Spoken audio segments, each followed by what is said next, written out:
It took me 2 days to get to Qatar.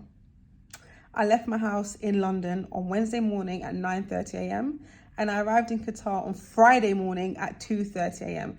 Nobody could have prepared me for what was about to happen when I left my house that Wednesday morning. Now, of course, I travel a lot. I've traveled so many times in my life, but for the first time ever, I was taking a transfer flight, a connecting flight. I've never done that before, and I probably never will again. But I guess, as a business, you have to be cost effective and you book the cheaper flight, because I think the direct flight took 6 hours, but it was triple the price of the connecting flight that took 8 hours. So for 2 hours more, for a significant amount less, it made sense, right? No. So I get to the airport now, I get to London Heathrow, and there's a crazy queue to check in. As I said, I travel a lot, but I normally travel light as I'm going somewhere in Europe quickly, and I just go straight through security with hand luggage. But of course, I had a suitcase, so I had to check that in. The queue was crazy, so I said to one of the members of staff, my flight's in 2 hours. This queue looks like it's 3 hours long. They asked me the time of my flight. I said 1:30. They said, okay, cool. Yes, I left that early because, I like to get to the airport early. And they was like, okay, cool, go into the shorter queue. But the shorter queue is still moving so slow. So they put out a call like, anyone on the 1:30 flight to Frankfurt? And I'm like, yes, me. So then they put us lot through first. I think there was about 10 of us, and put our suitcases through. And I thought, I can relax now. My flight's in about 45 minutes. Go through security. That's how long it took, by the way. Go through security and chill. We all boarded the flight on time, 1:05. Everyone sat on their seats. Boarding closed. They made the announcement, boarding closed. Tell me why we were sat on the runway for 2.5 hours. I need to let you not know that my transfer time was 1 hour. So every minute that was ticking past when I was on that plane, I was thinking, oh my God, I'm not going to make my next flight. But then the pilot made an announcement saying, because of the weather conditions, which made sense, it was snowing, planes need to be de-iced, so forth, that all the flights were delayed. So anyone that had a connecting flight in Frankfurt, there's like, no worries, there's loads of flights in Frankfurt that are also delayed. So if you have a connecting flight, it's more than likely you'll make your flight. Lies, I tell you. My flight that left Frankfurt to go to Doha left on time. So when I got to Frankfurt, I was stranded. Not stranded. No, actually I was stranded. But if I knew what I knew now, I would have just booked the Qatar Airways flight from Frankfurt to Doha at 8 p.m. that Wednesday. Because we landed in Frankfurt, I think, at 4 p.m. And they said, if you missed your flight, go to, the services, whatever it's called, customer service. But I thought, I need to get out. Because as I'm doing that, I'm on Skyscanner, I'm on all these apps looking for the next possible flight with this airline that I'm with. And there was no flights with this airline until Saturday. The finals on Sunday. Do you think and furthermore, why do I want to be in Frankfurt from Wednesday to Saturday? Why would I want to stay that long? Why? So I'm doing the maths. I'm like, well, even if they do rebook me on a flight, there's no flight until Saturday. So what the hell am I going to do? So I started looking for other flights from that airport, and I found one at 8 p.m. But I needed my suitcase. I didn't know that if I would have just checked in and told them my suitcase is already in the airport, that it would have just been put on that flight. If I knew that, then everything else that happened next would not have had to happen.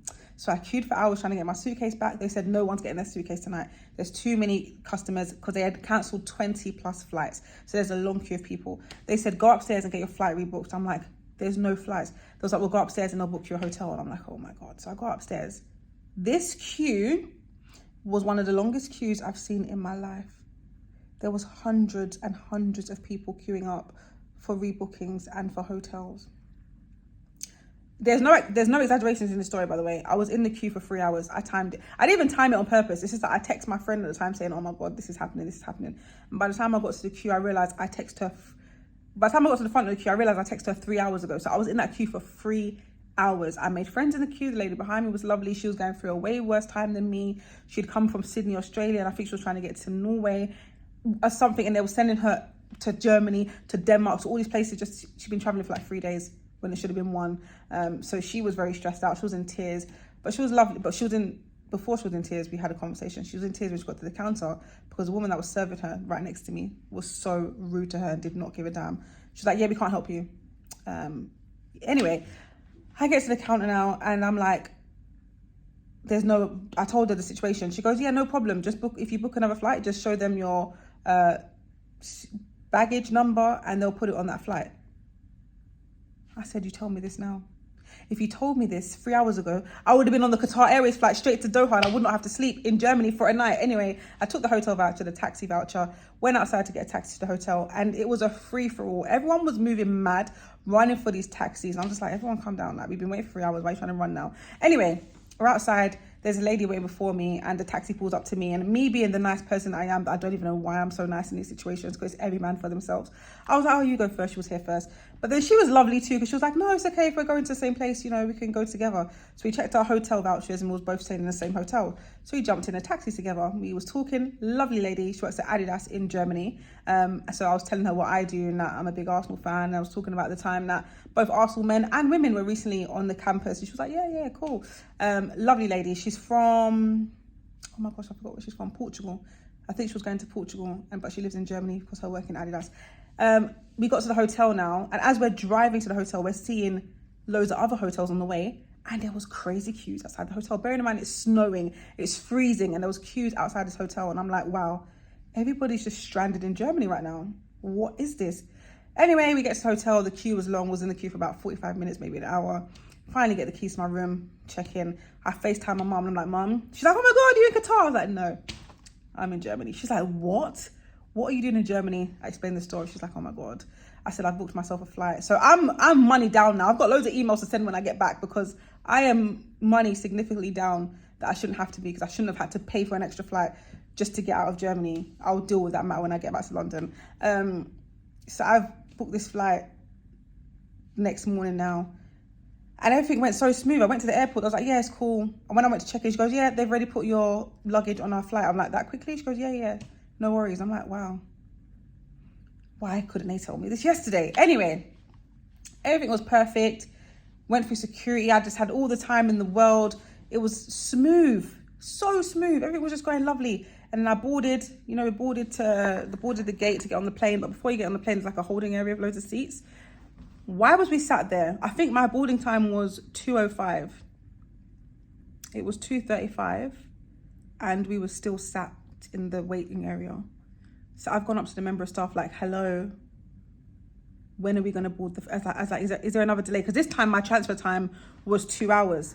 So I thought, if we're going to be late again, at least I've got a bit more time. But the time was ticking. I was like, this cannot happen again, because I forgot to tell you, sorry guys, it was another Connect flight. This is why I was so annoyed that no one told me that I could have just got on a flight and they would have transferred my suitcase, because I missed the last direct flight from Frankfurt to Doha. So I had to get a connecting flight again. This time to Istanbul and then to Doha. So I'm waiting to board this plane to Istanbul, and he's like, no, don't worry. I said, is it going to be delayed an hour? He was like, no, you're going to board soon. And I was checking the time, like, why are we not boarding? Eventually we boarded. Eventually the plane took off, but we took off late, like an hour and 15 or hour and 20 minutes late. And I was like, oh my God, why does this keep on happening? Never, ever, ever in life am I taking a transfer flight again, because why is this happening? And I'm just thinking, and this was a 4-hour flight, and I was just sat uncomfortably worried about whether I'd make it there on time again. But because I didn't have nothing on me, just my handbag, as soon as the flight landed, I was the first one up on my seat. And normally when I'm on a plane and I see people do that, I'm like, bro, chill, like, where are you running to? Like, the door's not even open yet. But that was me. I was up and waiting for the door to open. The door opened, and at the bottom of the stairs of the flight was a shuttle bus. And I was like, oh my God, I have rushed for no reason, because we're still gonna have to wait for everyone to get off this plane for the shuttle bus to take us to the flipping terminal. And at this point, it is, what was the time? It was I think my flight was 8:50 p.m. and it was currently 8:15. So I was stressed, but not too stressed. The only reason I was stressed, I think I arrived at boarding time, yeah? So the shuttle bus, thankfully, didn't take long, 3 minutes there. Then we get off and I'm running and I'm seeing members and stuff. I'm like, where's the connecting flight? So like, I don't know. I'm like, what do you mean you don't know, bro? So I'm rushing, and then I see the signs, so I'm running, and me and a couple other people are running too, because a few other people got connecting flights. And then we get to the line, the barrier thing, and the guy's like, let me see your boarding pass. And I was like, is this for the connecting flight to Doha? He's like, yeah, go through, man, go through. I said, yeah, but my flight's boarding now. He goes, I don't care, go through. And I'm like, oh my God. And the queue was long. I had two options at this point. Be the normal, nice, polite Pippo and just wait in the queue and be a normal, obedient, civil person, or just not give an F and barge through that queue. And I went for the second option because it was 20 minutes left until my plane departed and I was not about to hear boarding closed, yeah? So I'm hustling and bustling through all these people. I'm just like, sorry. And I didn't care if anyone was angry. I apologize to anyone that I pushed, but I had to do it because there was no way I was about to be stuck in another country again. That was not my destination. I was not trying to be stuck in Istanbul when that is not where I need to go. Yeah. So I was pushing past people, going through the security. So I've got to the security line now and there's a lady in front of me going as slow as hell. And you know what? That's my problem, not her. She don't need to rush. She's probably not in a rush. Her connecting flight's probably not in for another 2 hours. She's taking her sweet time, taking off every bit of, and I'm just like signaling, like, say, hurry up, like, come on. And she's looking at me like, this woman's crazy. But she don't need to rush for me. But I was still urging her. As soon as my thing went through, I took my stuff and I darted up the stairs, thinking, as soon as I'm up the stairs, that's it. Boom, I can make my flight. I get to the top of the stairs and there's just like this huge duty-free shopping mall. Is busy, it's hustling. I'm like, what the hell? I'm sweating at this point, you know, because I've just been running and I've still got my big ass winter coat on and I'm just like, no, why? At this point, I think it's like 8:35 or no, it was 8:45. My plane was at 8:50. It was 8:45 and I don't even know where the gate was. I'm just seeing coffee shops, jewelry shops, perfume shops, people everywhere. And I'm like, where's the screen? I find the screen and luckily it said last call and it said the gate number. So I'm looking for the gate number. I'm running. It said gate 203B. I'm running in that direction. I finally see 203A and I'm like, oh my God, where's B? Where's B? And I'm panicking so much. B was literally right to the left of me. If I would have just calmed down, I would have seen it. I saw it and when I saw that the gate was still open, the tears started welling up. Because all I thought was, wow, I've made it. If I didn't push past those people and them kids, which I'm so sorry, by the way, I'm sorry to those kids. I'm actually sorry. If I didn't push past all these families and all these people, I would not have made that flight. I would have still been stuck in that connecting fluid. The man was like, yeah, just go through. The man just told me to wait, like the plane's gonna wait for me. Sometimes you gotta do what you gotta do. And I apologize to those families and those kids that I pushed, but anyway, I boarded the flight. I FaceTime my mom. And she's like, oh my God, are you in Qatar? And I'm like, oh no, I'm in Istanbul. She's like, what the hell are you doing in Istanbul? I was like, long story. I'll tell you when I get to Qatar. I'm boarding the flight to Qatar now. And I'll let you know when I land. This took 2 days, bro.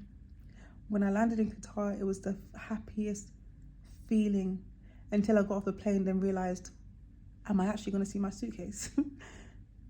Everything that could go wrong was going wrong. And I thought, we've reached the last hurdle. Will I see my suitcase? Because you know these airport stuff, when they're under pressure and they're stressed, they just lie. They say, yeah, it's fine. Yeah, it's because they just want you out of their face. I get to the carousel now where all the bags are coming round, and I kid you not, the first bag that I saw was mine. I said, thank you, Jesus. Thank you. I could finally just relax, even though I've wasted 2 days of this holiday that I've paid for, that I need to get a refund back, or so, I swear to God, I need to get money back from this because I've missed 2 days of my holiday in Qatar. But I've reached now. I'm here and wow. I don't know why I decided to share that story, but I just thought I would. But let me tell you something. I'm recording this it's Monday now, on the Monday. Because I haven't had time to tell you this story, but because ever since I landed, I've been go, because I've missed 2 days and I just want to do everything at once. I've already been to the final. That vlog's coming out. It's probably out already. I just wanted to share this story to anyone that's ever thought about getting a connecting flight. Don't. If there's a way that if you don't need to get a connecting flight, don't. Pay that extra money. No, but do you know what? It was actually so much more to get a direct flight. I'm talking thousands more. But if you can afford it and you don't need to get a connecting flight, don't. Because I promise you, if if I have the choice to not take a connecting flight, I will not take it. And that is the end of the video, guys. I don't know why I shared it, but if you watched it to the end, thank you. Like and subscribe for more content. And yeah, take care, guys.